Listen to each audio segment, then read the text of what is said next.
بسم الله والصلاة والسلام على أشرف الأنبياء والمرسلين نبينا وحبيبنا المصطفى محمد بن عبد الله وعلى آله وأصحابه ومن تبعهم بإحسان إلى يوم الدين أما بعد.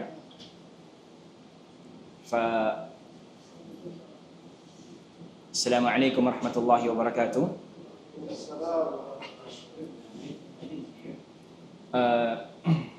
اللهم علمنا ما ينفعنا وانفعنا بما علمتنا وزدنا علما.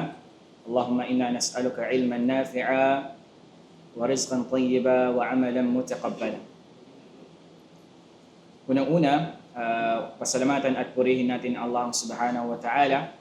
Nawa ay dalangin natin sa Allah subhanahu wa ta'ala na ang mga oras nito o maikling lecture nito inshallah magbigay sa atin ng benepisyo dito sa mundo at higit lalo sa kabilang buhay. Allahumma amin. Kumusta kayo mga shabab? It's been months din nung simula nung umalis ako dyan sa Palawan at lalong-lalo na dyan sa mahad ninyo, mashallah. So mga ilang buwan na lang ay matatapos na rin kayo inshallah.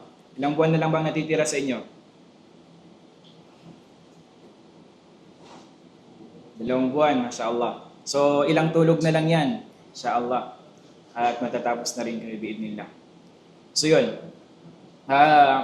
Katulad ng nakikita nyo sa shasha, sa screen, inshallah ang ating nais talakayin sa mga oras na ito ay yung wasailu thabati ala al-Islam. Ito yung mga paraan, way, upang mas mapanatili nating matatag tayo sa Islam. Okay? Wasailu thabati ala al-Islam. Okay, huwag niyong kalimutan yung title ng ating tatalakayin inshallah ta'ala. At katulad ng sinabi ng ating buting chef, mag-take note kayo. At inshallah mapapakinabangan niyo to at maaari niyo rin inshallah i-lecture pag-uwi ninyo sa inyong mga magulang, sa mga kapatid sa Islam, di ba? Okay? So, wasailu thabat. Alam natin mga kapatid sa pananampalatayang Islam, sa pamumuhay natin dito sa mundong ibabaw, lalong-lalo na tayong mga Muslim, ay punong-puno ng mga problema, punong-puno ng mga pagsubok na dumarating sa atin.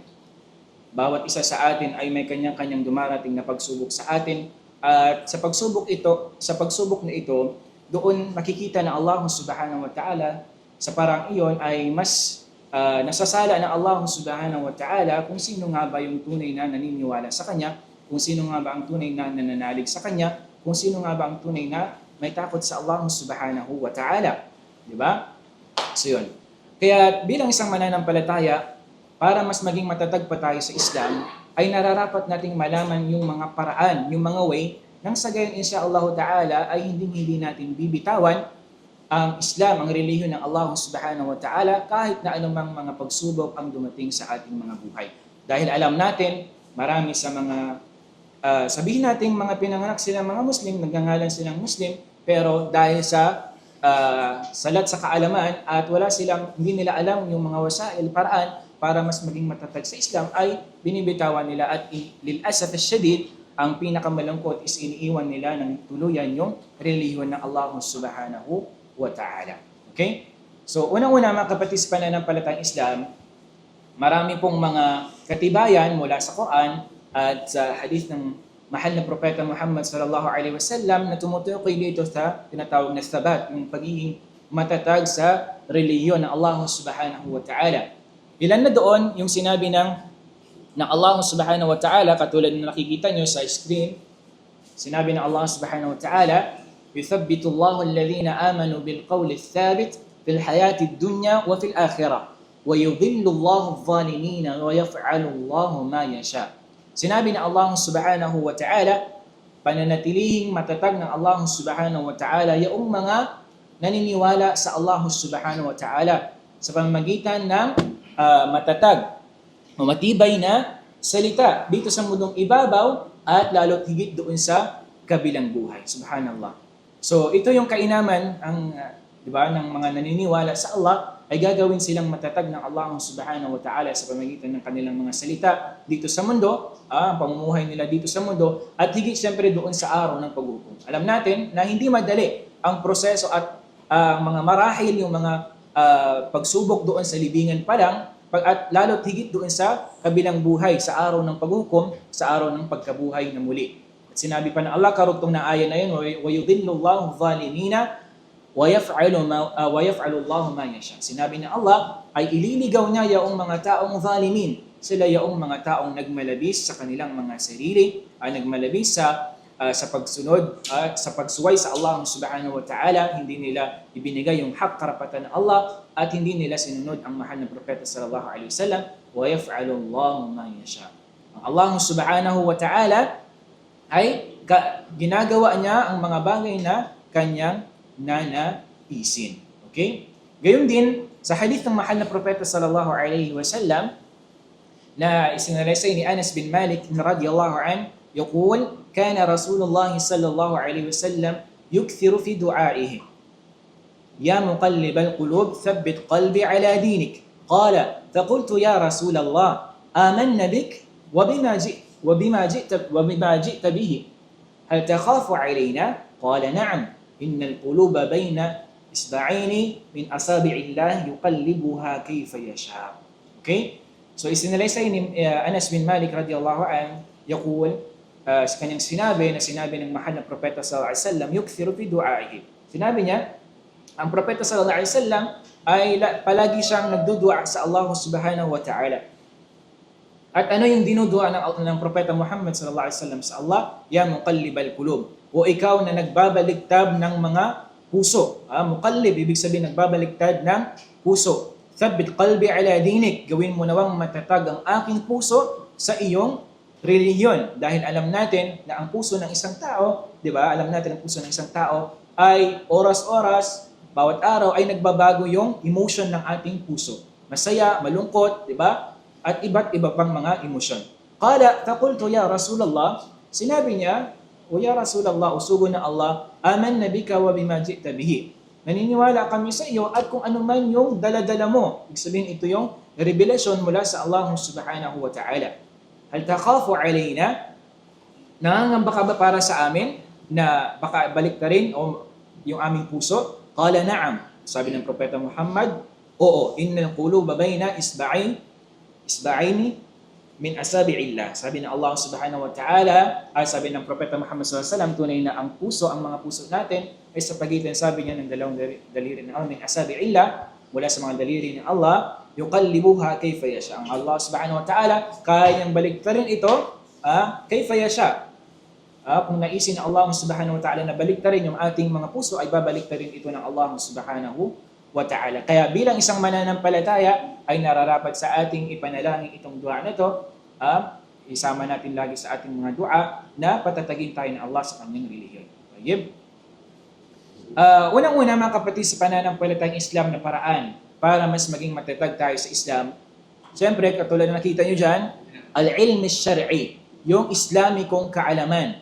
Okay? Sinabi ng Allah subhanahu wa ta'ala, fa'alam annahu la ilaha illa Allah, wastaghfir li dhanbik, walil mu'minina wal mu'minat, wallahu ya'lamu mutaqallabakum wa mathwakum. Sinabi ng Allah subhanahu wa ta'ala, fa'alam, kaya dapat mong malaman o Muhammad na walang ibang Diyos maliban sa Allah at humingi ka ng kapatawaran para sa iyong mga kasalanan at para sa mga naniniwalang lalaki at naniniwalang babae. At ang Allah ay lubos na nababatid ang inyong kilos at ang inyong pinagkakanlungan. So, sa pamamagitan ng ilm al-shar'i, mga kapatid, pananampalatayang Islam, sa pagkakaroon ng kaalaman Islamiko, ay mas nagiging matatag ang ating sarili sa relihiyon ng Allah subhanahu wa ta'ala. Okay? Kapag nalaman mo ang Allah subhanahu wa ta'ala, tunay na katangian ng Allah subhanahu wa ta'ala, ay mas magiging matatag ang pananampalataya mo sa relihiyon ng Allah subhanahu wa ta'ala. Ang paniniwala mo sa Allah subhanahu wa ta'ala.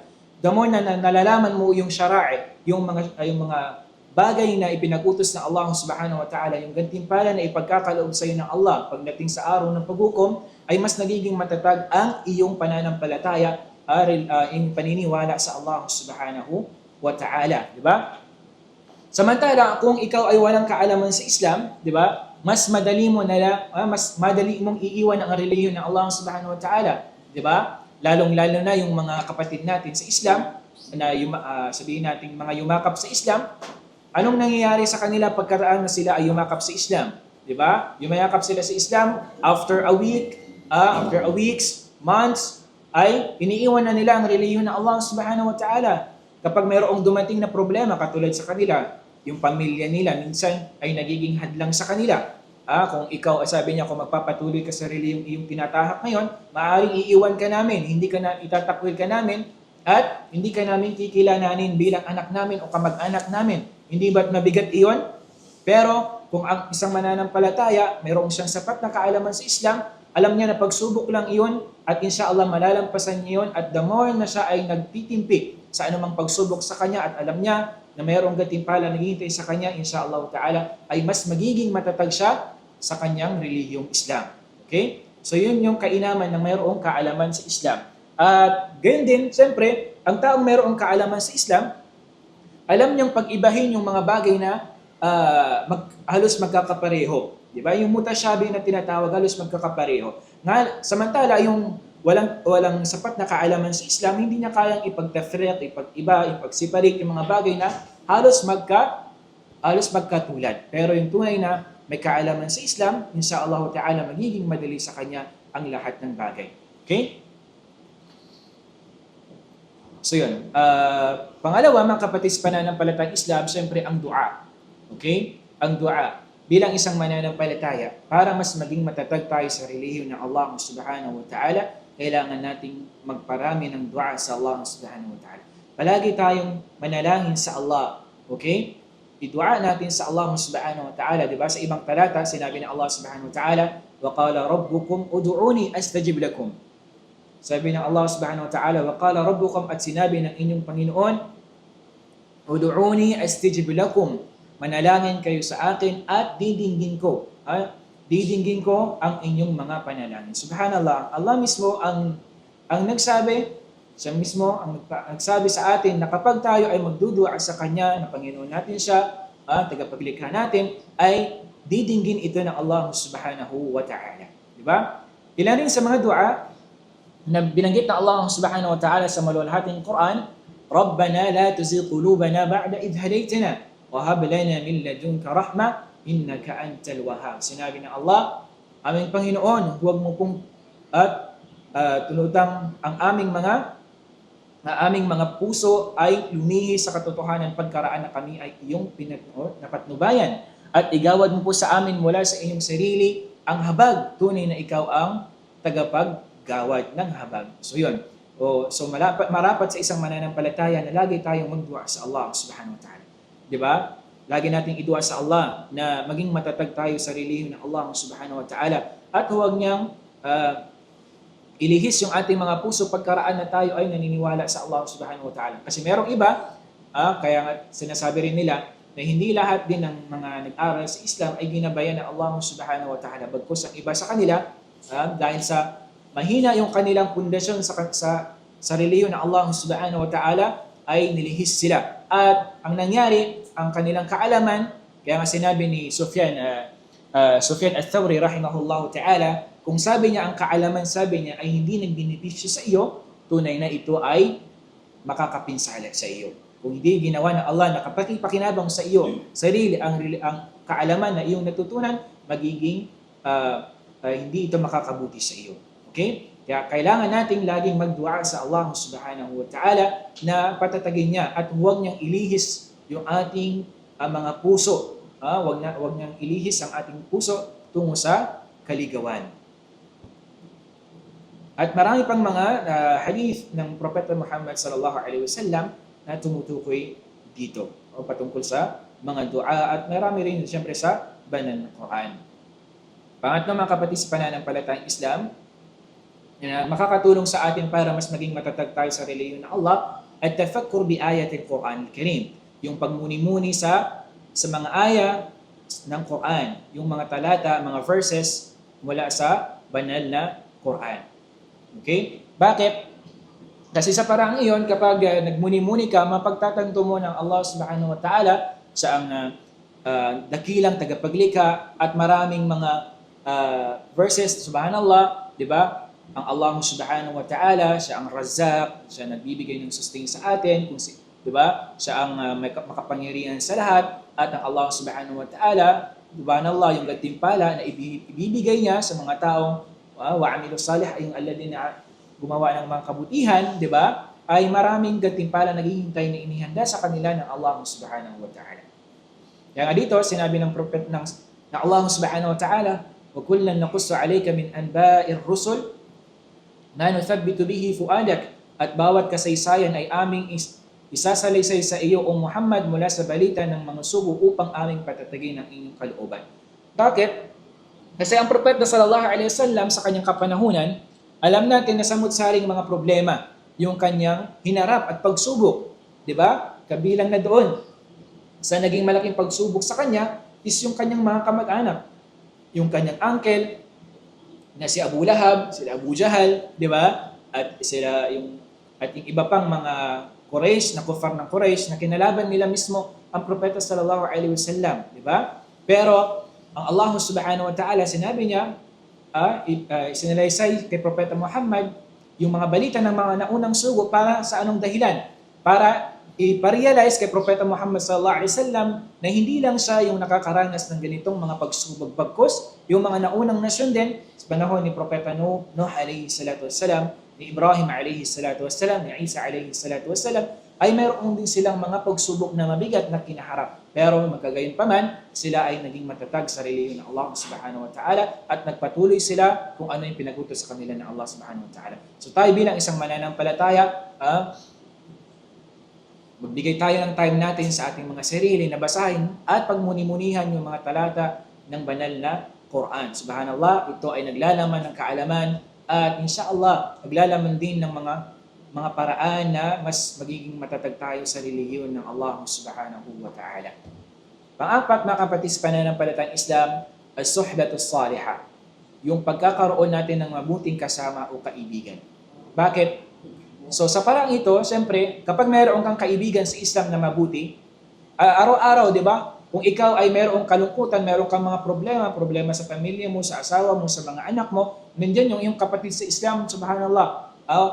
Hindi mo kailangan na humingi ng hindi mo kailangan na sabihan pa siya bagkus kapag nalaman na mayroong kang problema, nandiyan siya, bibigyan ka ng payo, bibigyan ka ng mga paalaala, nang sa gayon inshallah ta'ala ay mas maging matatag ka sa relihiyon ng Allah subhanahu wa ta'ala. At samantalang kung non-Muslim yung iyong kasama at mga musyrikun, mga kuffar, ay hindi magiging matatag, bagkus mas maliligaw ka pa, at doon sa kabilang buhay, yung iyong piniling kaibigan sa mundong ibabaw na ito ay magiging kalaban mo rin doon sa araw ng paghuhukom. Sinabi na Allah, وَيَوْمَ يَعُضُّ الظَّالِمُ عَلَى يَدَيْهِ يَقُولُ يَا لَيْتَنِي اتَّخَذْتُ مَعَ الرَّسُولِ سَبِيلًا يَا وَيْلَتَى لَيْتَنِي لَمْ أَتَّخِذْ فُلَانًا خَلِيلًا لَقَدْ أَضَلَّنِي عَنِ الذِّكْرِ بَعْدَ إِذْ جَاءَنِي وَكَانَ الشَّيْطَانُ لِلْإِنسَانِ خَذُولًا. Subhanallah. Doon sa kabilang buhay, yung isang tao, magsisisi sa kanyang sarili doon sa kabilang buhay. Sasabihin niya, at sa araw na iyon, kakagatin ng mapaggawa ng kamalian ang kanyang kamay. Kakagatin niya ganyan. Kagatin niya ang kanyang kamay bilang panlulumo. Parang pagsisisi niya sa kanyang sarili, siya ay magsasabi, sana ay tinahak ko ang landas ng sugo ng Allah subhanahu. Sabi niya, yung landas na ng Propeta Muhammad, yung aking tinahak. Ito na lang ang aking yung sinunod. Pero, huli na ang lahat. Okay? At karugtong nun, sabi niya, Ya waylata, laytani lam attakhid fulanan khalila. Sabi niya sa kabilang buhay, di ba? Sana hindi ko na lang ginawang kaibigan si fulan. Hindi ko na lang ginawang bagay, sabi niya si Kwan. Bakit? Kasi nga, laqad adallani 'ani dhikri ba'da idja'ani. Tunay na sabi niya, ako ay kanyang iniligaw sa pag-aalala sa Allah subhanahu wa ta'ala. Sa mga talata ng Allah, ba'da idja'ani, pagkaraan na dumating na sa akin yung